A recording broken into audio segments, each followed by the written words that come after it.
अज़ीज़ान गिरामी, अल्लाह रब्बुल इज़्ज़त ने हमारे ऊपर ये बहुत बड़ा एहसान किया कि कुरान मजीद जैसी एक अज़ीम किताब वो हमारी रहनुमाई के लिए इस दुनिया के अंदर नाज़िल फरमाई। वो किताब जो हमें दुनिया के हर शोबे के अंदर, दुनिया के हर मामलात के अंदर रहनुमाई करती है, उस किताब को हमारे लिए हिदायत बनाकर नाज़िल फरमा दिया।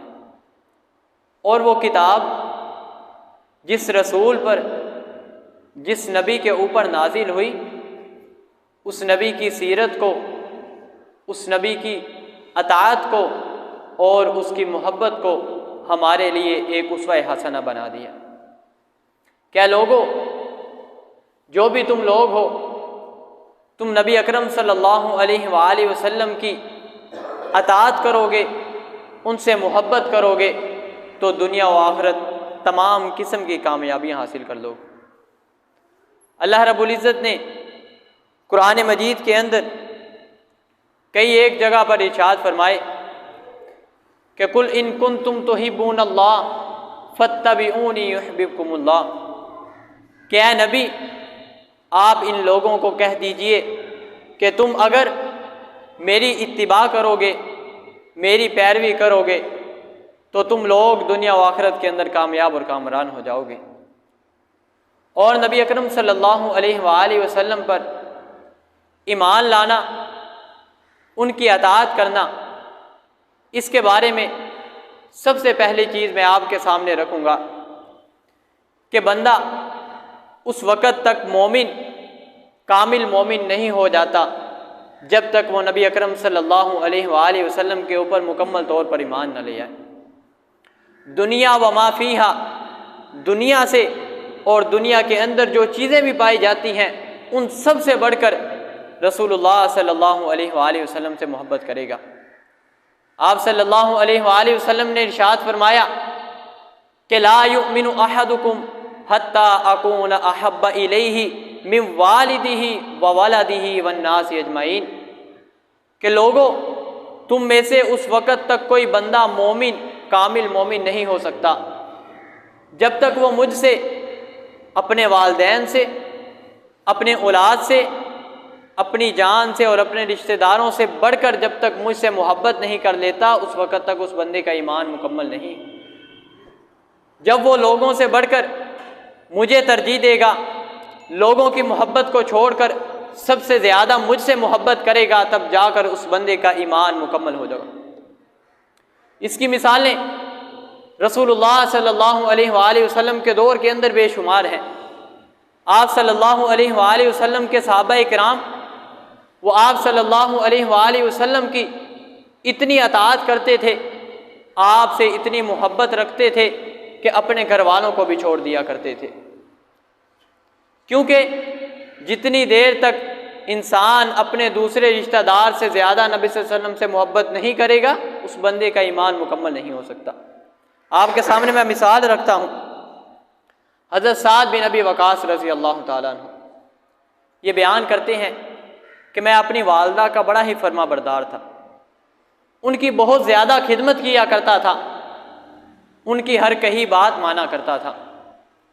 लेकिन बाद में जब मैंने इस्लाम कबूल कर लिया तो मेरी वालदा मुझे रोका करती थी कि तूने कौन सा दीन इख्तियार कर लिया है, तू किस दीन के अंदर चला गया है, लिहाजा तू उस दीन को छोड़ दे, नहीं तो ना मैं खाना खाऊंगी, ना मैं पानी पीऊंगी, इसी तरह भूखी प्यासी रहा करूंगी। तो हज़रत साद बिन अबी वक़ास रज़ी अल्लाह ताला अन्हु बयान करते हैं कि ये लम्हा मेरे लिए बड़ी ही तकलीफ़ का बायस था।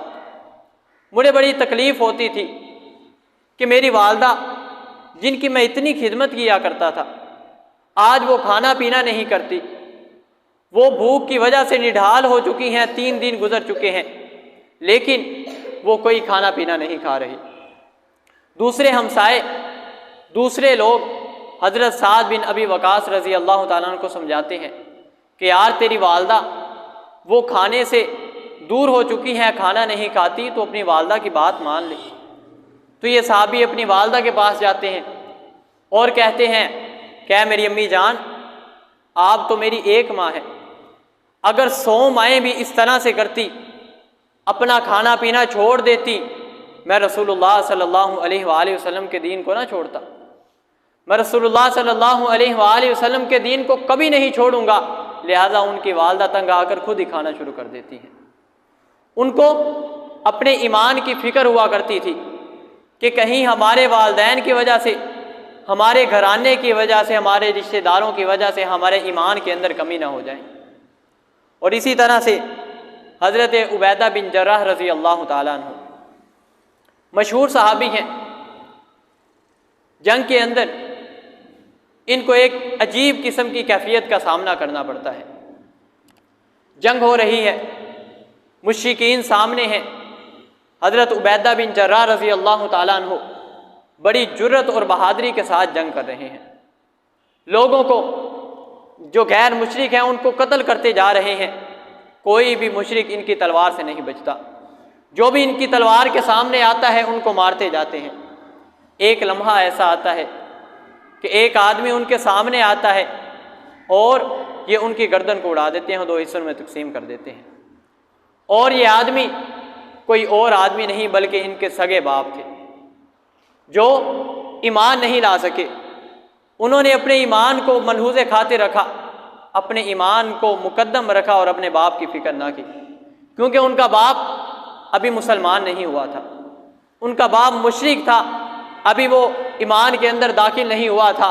और मुसलमानों के साथ जंग हुई, जिसकी वजह से हज़रत उबैदा ने अपने बाप की भी फ़िक्र नहीं की, अपने बाप को भी ख़त्म कर दिया।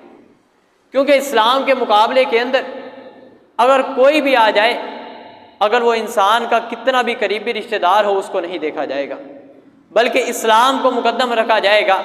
जब इंसान इस्लाम को मुकद्दम रखेगा तभी जाकर इंसान का ईमान मुकम्मल होगा।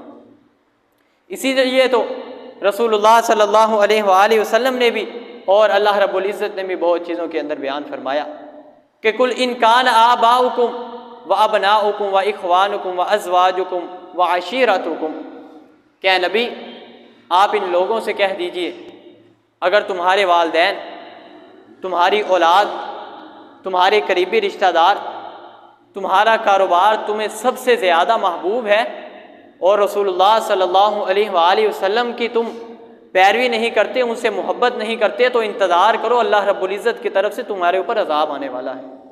आज हमारा क्या होता है, ज़रा सी तकलीफ़ आती है, ज़रा सी परेशानी आती है, हम इस्लाम को, अपने ईमान को छोड़ने के लिए तैयार हो जाते हैं, अपने ईमान को पीछे कर देते हैं और अपनी रिश्तेदारी को मुकद्दम करते हैं।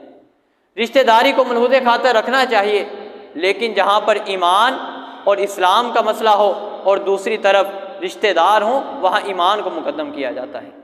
कभी भी ईमान से पीछे ना हटिए। और दूसरी चीज़, नबी अकरम सल्लल्लाहु अलैहि वसल्लम की अताअत के हवाले से तो उसके मुताल्लिक़ फ़रमाया, कुल इन कुंतुम तुहिब्बूनल्लाह फत्तबिऊनी युहिब्बुकुमुल्लाह, क्या लोगों, अगर तुम इस बात को पसंद करते हो कि अल्लाह रब्बुल इज़्ज़त तुम लोगों से मोहब्बत करे, तो फत्तबिऊनी, तुम मुझके मेरी पैरवी करो।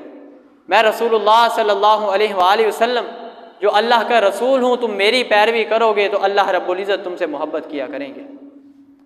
और इसी के साथ साथ वमन युतिइल्लाह व रसूलहु फ़क़द फ़ाज़ फ़ौज़न अज़ीमा, कि जो बंदा भी अल्लाह और उसके रसूल की पैरवी करेगा, उसकी अताअत करेगा, वो दुनिया और आखिरत के अंदर कामयाब और कामरान हो जाएगा। और इसी के साथ साथ हदीस मुबारका के अंदर आप सल्लल्लाहु अलैहि वसल्लम ने इरशाद फरमाया कि कुल्लु उम्मती यदखुलूनल जन्नत इल्ला मन अबा, कि तमाम किस्म की उम्मतें वो जन्नत के अंदर दाखिल हो जाएंगी, इल्ला मन अबा, मगर वो बंदा जन्नत के अंदर दाखिल नहीं होगा जिस बंदे ने इनकार कर दिया। आज हम तसव्वुर करें, हम में से हर बंदा ये चाहता है कि हम जन्नत के अंदर जाएं। हर बंदे की यह कैफियत है कि हम जन्नत के अंदर दाखिल हों, जन्नत के अंदर हमारा भी आला मुकाम हासिल हो। लेकिन सहाबा किराम ने भी यही सवाल रसूलुल्लाह सल्लल्लाहु अलैहि वसल्लम से कर दिया कि कीला मन अबा, ए अल्लाह के रसूल सल्लल्लाहु अलैहि वसल्लम, जन्नत में जाने से कौन इनकार करे? हर बंदा ये ख्वाहिश करता है कि हम भी जन्नत के अंदर जाएं, हमें भी जन्नत के अंदर से कुछ हिस्सा मिले। तो आप सल्लल्लाहु अलैहि वसल्लम ने फरमाया, मन अताअनी दखल जन्ना व मन असानी फ़क़द अबा। जिसने मेरी अताअत की, जिसने मेरे हुक्म को माना, जिसने मेरी पैरवी की, वो जन्नत के अंदर दाखिल हो जाएगा। और जिसने मेरी नाफरमानी की, गोया कि वो जन्नत में जाने से इनकार कर रहा है। वो बंदा चाहता ही नहीं कि वो जन्नत के अंदर दाखिल हो। आप सल्लल्लाहु अलैहि वसल्लम की ज़िंदगी में सहाबा किराम ने कई एक ऐसी मिसालें अपने अमल से बयान फरमाई। मुगीरा बिन शोबा रज़ी अल्लाह ताला अन्हु, इन्होंने अपने अमल से बतलाया कि हम रसूलुल्लाह सल्लल्लाहु अलैहि वसल्लम की हर बात को मानते हैं। मुगीरा बिन शोबा रज़ी अल्लाह ताला अन्हु के मुतालिक मिलता है कि आप एक मरतबा लड़ाई करते करते ईरान के इलाके की तरफ चले गए। जब वहाँ पर पहुँचे, ईरान का जो हुक्मरान था उसके साथ सिपा सलार के साथ बहस मुबासा हो रहा है, लड़ाई के हवाले से गुफ्तगू हो रही है। तो खाने का वक़्त हो जाता है, तो तमाम लोग खाना खाना शुरू कर देते हैं। इसी दौरान मुगीरा बिन शोबा रज़ी अल्लाह ताला अन्हु से एक खाने का निवाला नीचे ज़मीन पे गिर जाता है। नीचे जब गिरता है तो मुगीरा बिन शोबा रज़ी अल्लाह ताला अन्हु उस निवाले को उठाते हैं, साफ़ करके खा लेते हैं। आपके साथी जो मुगीरा बिन शोबा रज़ी अल्लाह ताला अन्हु के साथ थे, वो बड़ा ताज्जुब करते हैं कि आपने ये हरकत क्यों की, आपने ऐसा क्यों किया कि आप शाही घराने के अंदर हैं, बड़ा दस्तरखान लगा हुआ है, इतना ज़्यादा खाना मौजूद है, आप वहाँ से और ले लेते, आपको नीचे से उठाकर खाने की क्या ज़रूरत थी। तो मुगीरा बिन शोबा रज़ी अल्लाह ताला अन्हु बयान करते हैं कि मैं रसूलुल्लाह सल्लल्लाहु अलैहि वसल्लम की इस बात को जानता हूँ कि आप सल्लल्लाहु अलैहि वसल्लम ने फरमाया कि अगर कोई खाने का लुक़मा ज़मीन पर गिर जाता है उसको उठाओ, अगर वो खाने के काबिल है उसको साफ़ करके खा लो, लेकिन अगर वो खाने के काबिल नहीं उसको ज़मीन पे ना छोड़ो, कहीं ऊपर जगह पे रख दो, ताकि उसका तकद्दुस पूरा रहे, उसके तकद्दुस के अंदर कोई भी किस्म की खराबी पैदा ना हो। तो आपने फरमाया कि मैं इन जाहिलों की वजह से, इन मुशरिकों की वजह से रसूलुल्लाह सल्लल्लाहु अलैहि वसल्लम की सुन्नत पर अमल करना छोड़ दूँ। आज हम इसी तरह से करते हैं, अगर कोई खाने का निवाला नीचे गिर जाता है, अगर कोई खाने की चीज़ नीचे गिर गई उसे नीचे ही पड़ा रहने देते हैं, उसकी तकद्दुस नहीं करते। इसी वजह से अल्लाह रब्बुल इज़्ज़त की नेमतों की हम नाशुक्री करते हैं, अल्लाह रब्बुल इज़्ज़त के दिए गए रिज़्क़ की हम नाशुक्री करते हैं, जिसकी वजह से आज हम माशरती तौर पर बहाल हो चुके हैं। माशरती तौर पर हमारे दुनिया के जो मामलात हैं वो तबाह व बर्बाद हो चुके हैं। आज हमने रिज़्क़ की बेहुरमती करना शुरू कर दी है। आज अगर हम रसूलुल्लाह सल्लल्लाहु अलैहि वसल्लम के फ़रामीन को तरजीह दें तो हम तमाम किस्म की इस माशी बदहाली से निकल सकते हैं। और इसी तरह से उम्मे सलमा रज़ी अल्लाह ताला अन्हा, इन्होंने भी आप सल्लल्लाहु अलैहि वसल्लम की अताअत की मिसाल बयान की। ये बयान करती हैं कि जब मेरे शोहर अबू सलमा रज़ी अल्लाह ताला अन्हु ये फ़ौत हो जाते हैं, जब फ़ौत हो गए तो रसूलुल्लाह सल्लल्लाहु अलैहि वसल्लम मेरे पास आते हैं और मुझे कहते हैं क्या उम्मे सलमा तुम सब्र करो और ये दुआ पढ़ो, अल्लाहुम्मा अजुरनी फ़ी मुसीबती वखलुफ़ ली खैरम मिन्हु, क्या अल्लाह मुझे इस मुसीबत में अजर दे और इस मुसीबत के बदले में मुझे इसका बेहतर सिला अता फरमा। तो इसी तरह से होता है, वो दुआ करती हैं, दुआ का इतना असर होता है कि उम्मे अबू सलमा की जगह से उम्मे सलमा का निकाह रसूलुल्लाह सल्लल्लाहु अलैहि वसल्लम से हो जाता है। वो आप सल्लल्लाहु अलैहि वसल्लम की बात को मानती हैं, आपकी अताअत करती हैं, तो अल्लाह रब्बुल इज़्ज़त उनके शोहर से बेहतर उनको शोहर रसूलुल्लाह सल्लल्लाहु अलैहि वसल्लम की सूरत में अता कर देते हैं। और फ़ातिमा बिनते कैस रज़ी अल्लाह ताला अन्हा, इनकी भी मिसाल मिलती है।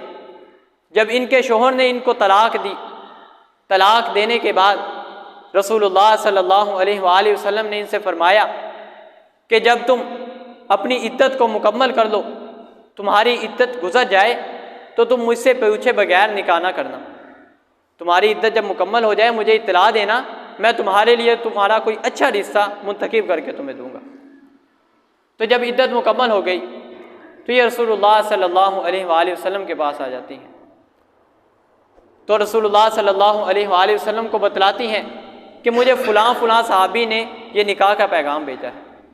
तो आप सल्लल्लाहु अलैहि वसल्लम उनसे कहते हैं कि तुम उनसे निकाह ना करो, बल्कि उसामा रज़ी अल्लाह ताला अन्हु से निकाह करो, वो तुम्हारे लिए बेहतर रहेंगे।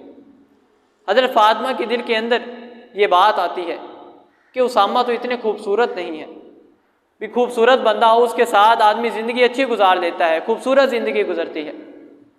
तो आप सल्लल्लाहु अलैहि वसल्लम ने बयान फरमाया कि तुम ताअतिल्लाह व ताअति रसूल, तुम अल्लाह और उसके रसूल की अताअत करो, अल्लाह रब्बुल इज़्ज़त इसमें तुम्हारे लिए बरकत फरमा देंगे। तो वह आप सल्लल्लाहु अलैहि वसल्लम की बात को मानकर निकाह कर लेती है। निकाह करने के बाद उनकी ज़िंदगी के अंदर इतनी बरकत होती है और उनका जोड़ा इतना खूबसूरत जोड़ा बन जाता है कि उस दौर के लोग, उस ज़माने के सहाबा किराम, दूसरे लोग वो रश्क किया करते थे कि कितना खूबसूरत जोड़ा ये जा रहा है। वो क्या वजह थी? उन्हें रसूलुल्लाह सल्लल्लाहु अलैहि वसल्लम की बात को तरजीह दी, आप सल्लल्लाहु अलैहि वसल्लम की बात को माना और उनकी अताअत व फरमाबरदारी की। लेकिन आज हमारे ज़माने के अंदर कितनी एक माशरती बुराइयां हैं, हम उनकी फ़िक्र नहीं करते। हमारे ज़माने के अंदर झूठ बोला जाता है, हमारे ज़माने के अंदर गीबत की जाती है, हमारे दौर के अंदर नमाज़ों को छोड़ा जाता है। ये क्या है? ये रसूलुल्लाह सल्लल्लाहु अलैहि वसल्लम की नाफरमानी है। अगर अताअत होती तो हम कभी गीबत ना करते, हम किसी के ऊपर बहतानबाजी ना करते, हम किसी किस्म का कोई झूठ ना बोलते, हम नमाज़ों को ना छोड़ा करते। आपके सामने मैं ये सबसे बड़ी चीज़ रखूँगा कि अगर हम जानना चाहते हैं कि हम रसूलुल्लाह सल्लल्लाहु अलैहि वसल्लम की अताअत कर रहे हैं, तो हम देखें कि हम रसूलुल्लाह सल्लल्लाहु अलैहि वसल्लम के हुक्म को कितना मान रहे हैं। अगर हम रसूलुल्लाह सल्लल्लाहु अलैहि वसल्लम के हुक्म को मान रहे हैं, उन पर अमल कर रहे हैं, तो खुश हो जाइए, हम रसूलुल्लाह सल्लल्लाहु अलैहि वसल्लम की अताअत कर रहे हैं। लेकिन अगर हम उनके हुक्म को नहीं मानते, जिन चीज़ों से रसूलुल्लाह सल्लल्लाहु अलैहि वसल्लम ने मना किया है उनसे नहीं रुकते, तो हम रसूलुल्लाह सल्लल्लाहु अलैहि वसल्लम की नाफरमानी कर रहे हैं। इसलिए अगर हम दुनिया और आखिरत की कामयाबी चाहते हैं, दुनिया और आखिरत के अंदर कामयाब होना चाहते हैं, फलाह बहबूद चाहते हैं, कि तो रसूलुल्लाह सल्लल्लाहु अलैहि वसल्लम की अताअत कीजिए। और जैसे कि रसूलुल्लाह सल्लल्लाहु अलैहि वसल्लम से मोहब्बत का तकादा ये है कि हम रसूलुल्लाह सल्लल्लाहु अलैहि वसल्लम को सबसे ज़्यादा याद करें, क्योंकि जब बंदा किसी से मोहब्बत करता है, इंसान उसको बहुत ज़्यादा याद किया करता है।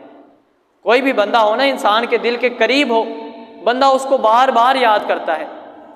तो उसके लिए बेहतरीन तरीका यह है कि हम रसूलुल्लाह सल्लल्लाहु अलैहि वसल्लम के ऊपर सबसे ज़्यादा दुरूद पढ़ा करें। इन्नल्लाह व मलाइकतहू युसल्लूना अलन नबी